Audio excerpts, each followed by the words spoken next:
Hello, আসসালামু আলাইকুম। প্রতিবারের মতো আমার তানজিলা ডেইলি ব্লগ থেকে চলে আসলাম। আর আজকে আপনাদের সাথে পরিবারের টুকিটাকি কাজ নিয়ে হাজির হয়ে গেলাম। আসলে একটা পরিবারে অনেক কাজ থাকতে পারে। একটা ছেলে যেমন অনেক কাজ করে, একটা মেয়েও কিন্তু বাসা থেকে অনেক কাজ করতে পারে। অনেক সময় স্বামীরা ভাবতে পারে যে ঘরে আসলে কোনো কাজ থাকে না, কিন্তু ঘরে যে এত কাজ, একটা মেয়ে মনে হয় স্বস্তির নিঃশ্বাস ঠিকভাবে ফেলতেই পারে না। যেমন তরকারি কোটাকাটি করতে হয়, রান্না করতে হয়, মাছ কাটতে হয়, মুরগি আনলে মুরগি কাটতে হয়, তারপরে বিভিন্ন কিছু করতে হয়। আসলে ঘর মুছতে হয়, ঘর ঝাড়ু দিতে হয়, অনেক কাজ, কাপড় ধুতে হয়। এটা অ্যাকচুয়ালি মানে মনে করে যে এটা কোনো কাজই না। অনেক মানুষ বা অনেক সংসারের আপনার স্বামীরা এটা মনে করে, কিন্তু আসলে দুইজনেরই পরিবারের সম্মিলিতভাবে আপনার ভূমিকা থাকে। দুইজন দুজনাকে অনেক প্রায়োরিটি দিতে হবে।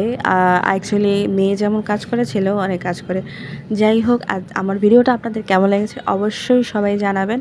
আজকের মতো আল্লাহ হাফেজ, টেক কেয়ার, বাই বাই।